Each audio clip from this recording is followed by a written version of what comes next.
Como hoje começamos o mês missionário nesse canal, trouxe alguém muito experiente no ramo para nos dar algumas dicas. Dário Martini, há 35 anos trabalhando para o Senhor. Já foi pastor local de uma igreja na forma mais comum que conhecemos no Brasil, com denominação e um templo físico. Também trabalhou muitos anos na recuperação de viciados em drogas, chegando a trazê-los para morar na sua própria casa com sua família. Viajou por mais de 50 países, 1000 cidades brasileiras, realizando cruzadas de milagres, vendo assim inúmeros fatos impressionantes por meio do poder de Deus. É autor de vários textos, alcançando a marca de 500 mil de livros distribuídos, tendo o seu mais novo lançamento, o livro Evangelista, uma espécie em extinção. E hoje, ele está empenhado em fazer discípulos e implantações de igrejas que se reúnem nas casas pelo mundo afora. Em suas próprias palavras, seu estilo de vida pode ser chamado como missões pela fé. Vamos lá, meus amigos. Aproveite a conversa.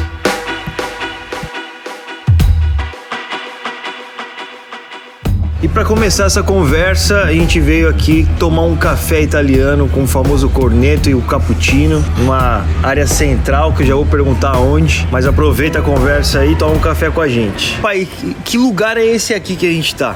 Então, nós estamos aqui numa região bem linda da Itália, eu considero um dos lugares mais lindos da Itália, que é o Golfo de Nápoles, aos pés do Vesúvio, nessa linda cidade de Castello al Mare di Stabia, porque tem um castelo bem ali no mar, no meio do mar, né? Ainda bem antigo, né? Mas por isso que deu o nome a essa cidade, aqui no sul da Itália. E como que o pai veio parar num lugar tão maravilhoso assim? Então, eu tô rindo porque a gente não, quando fala do lugar, não fala das lutas, né? Das dificuldades, né? De estar aqui não porque eu quero, mas porque o Senhor me forçou a vir para cá, sou obrigado a vir para cá, não pense, né, que eu vim de boa vontade, né? Mas fomos obrigados a vir para cá. Eu digo isso porque às vezes as pessoas acham que porque você está num lugar bonito é porque você escolheu um lugar bonito para ir pregar, mas não é bem assim, né? Que nós somos chamados e enviados para vir para cá, né? Para a Europa e para essa parte aqui do mundo que é a Itália, né? Como assim? Forçado a vir pra cá? O que aconteceu? Forçado por quê? Então, porque eu me lembro que a primeira vez que nós tivemos aqui, que levou a pegar um ranço, né, daqui, foi que nos primeiros 3 meses que eu estava aqui para fazer a nossa cidadania italiana, o reconhecimento da cidadania italiana, tive uma experiência muito negativa, né? No centro histórico de Nápoles, onde eu fui roubado, enganado. Uma experiência muito triste, de 3 meses ali. Aí eu aluguei um apartamento, deixei o apartamento alugado e fechado e fui embora. E depois de 8 meses que aquele apartamento estava fechado, estava pregando na Inglaterra, fazendo nossas conferências ali. Nós fazemos conferência na Inglaterra desde 2006, desde 1996, agora nós estamos em 2008. E o Espírito Santo falou para eu vir para a Itália. Eu, na verdade, ia terminar a cruzada na Itália, a conferência na Inglaterra, passar pela Itália 2 dias e ir para o Brasil, que tinha bastante conferência em todo o Brasil lá.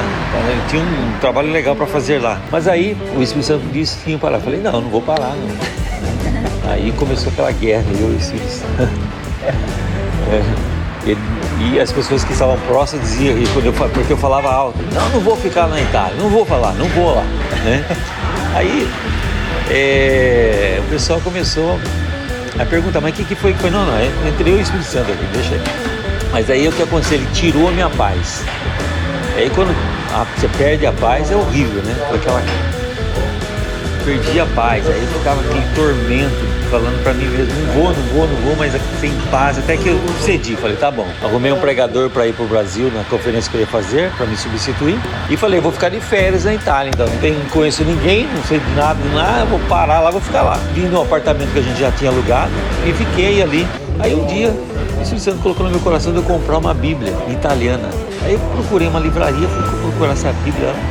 Quando eu conversava com ele, entrou ali 2 cantores e pregadores, o Antônio e o Gustavo Fessa. Embora tenham o mesmo sobrenome, não são irmãos, só são irmãos da fé. Entrou os dois ali, a gente começou a conversar e a gente se motivou. Ele, pela primeira vez, me convidaram para tomar um café.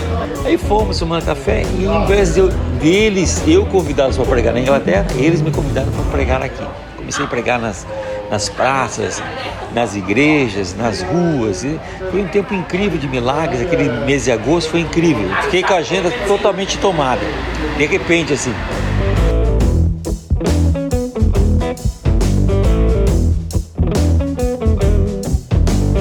Eu acho que uma das grandes dificuldades, acho que não é dificuldade, né? É uma pergunta que muitos missionários fazem, não entendem. A dúvida é sobre o chamado. Como descobrir o chamado? Quem é chamado? Como que é essa história? Bom, primeiramente, quando nós falamos em missões de fé ou missões pela fé, são princípios que significa que você faz parte de algo que Deus está fazendo. Missões pela fé é quando você entende que, segundo o livro dos Atos dos Apóstolos, quando o Senhor subiu aos céus, enviou o Espírito Santo para dar a ele um corpo na terra. Esse corpo é a manifestação de Cristo aqui, que ele é o cabeça. Esse corpo é Cristo agindo sobre o mundo, que nós chamamos a igreja. Então o chamado, ele tem dois níveis de chamado. Quando você faz aquilo que você se sente dirigido, ou que você acha que é certo e pede ajuda de Deus, e o outro é quando você quando você é dirigido e é chamado para fazer parte daquilo que o Espírito Santo está fazendo. Então eu creio que o mundo está sendo trabalhado pelo próprio Cristo. Ele é o Salvador do mundo.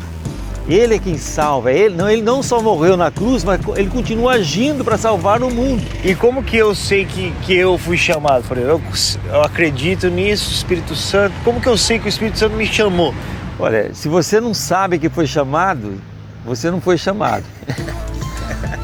Porque sabe, às vezes eu vejo as pessoas assim, como eu vou ouvir a voz de Deus? Você vai ensinar Deus a falar com você, cara? Deus sabe muito bem. Será que Deus não sabe se comunicar? Agora, sabe, Deus quando quer falar com você, Ele vai falar, nem que for precisar usar um burro para falar com você, uma mula, né? Como Ele usou com Balaão. Então o chamado, ouvir a voz de Deus, ter o chamado, se qualquer pessoa que tem dúvida do chamado, fique em casa porque você não foi chamado. Quando você é chamado, você tem certeza daquilo que Deus quer que você faça. E você tem o peso daquilo, aquilo te impulsiona, aquilo te motiva. Pai, acho também que pode acontecer, por exemplo, da pessoa, ela foi chamada, ao mesmo tempo ela tem a certeza do chamado, mas ela tem a insegurança de responder ao chamado. E às vezes pode ser essa dúvida que a pessoa tem. Porque também pode existir a possibilidade, se a pessoa tem a dúvida que foi chamada, já existe alguma coisa no coração dela acerca do chamado. O que acontece é que existem muitas pessoas que sentem o desejo de fazer a obra de Deus. Isso é positivo, né?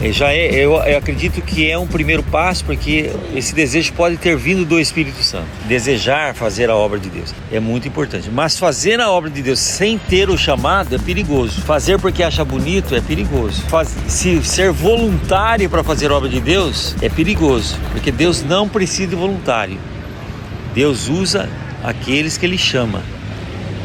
Porque Ele capacita aqueles que Ele chama e envia, né?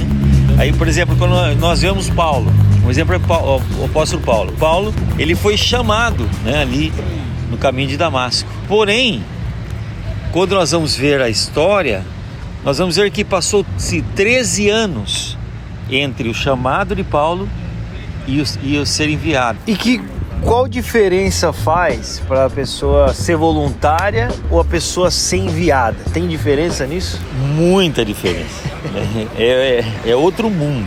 A iniciativa do envio é do Espírito Santo. Quando você sai como voluntário, você quebra esse princípio básico que é de fazer parte de deixar que o Espírito Santo tenha a iniciativa de te enviar. Eu acho que esse é uma das grandes preocupações missionárias. Meu pai citou agora, eu acho que resolve a preocupação de muito missionário que tem a certeza do chamado de Deus. Quem sustenta a gente? Daí a importância de ser enviado pelo Espírito Santo. do chamado apostólico, do envio missionário feito pelo Espírito Santo. Por quê? Porque ele se responsabiliza por isso. Ele vai ser o responsável por te sustentar na obra de Deus. Então, a importância do apostolado, do ser enviado, é que Deus vai cuidar de você, né? Então, eu gosto muito de uma frase do Watchmani, né? Que ele diz assim: se você não crê na provisão de Deus, fique em casa. Porque você não tem a fé mínima para fazer a obra de Deus, né? Se você não crê que Deus vai te manter, você não tem a fé mínima para ser um instrumento de Deus para fazer a obra dele. E nós, através de todos esses anos, temos visto coisas maravilhosas, Deus operando de uma forma impressionante, nos provendo. Eu posso dizer com toda a segurança que depois que eu se submeti ao envio do Espírito Santo, eu tenho tido mais provisão do que em todo o tempo anterior. A última das preocupações na obra missionária deveria ser a questão financeira. E o que dizer agora? Qual é a sua preocupação? Você conseguiu todas as respostas que queria ou surgiram ainda mais perguntas? Missões são realmente empolgantes. Será que todo mundo as pode viver? Será que você foi chamado para viver? Nesse mês, quero te convidar a ir a fundo na beleza da vida missionária. Nos vemos na próxima quinta-feira. A propósito, o livro Evangelista, Uma Espécie em Extinção, está na pré-venda com o link de compra aqui embaixo. Não deixe de adquirir o seu. Se prepare, é só o começo.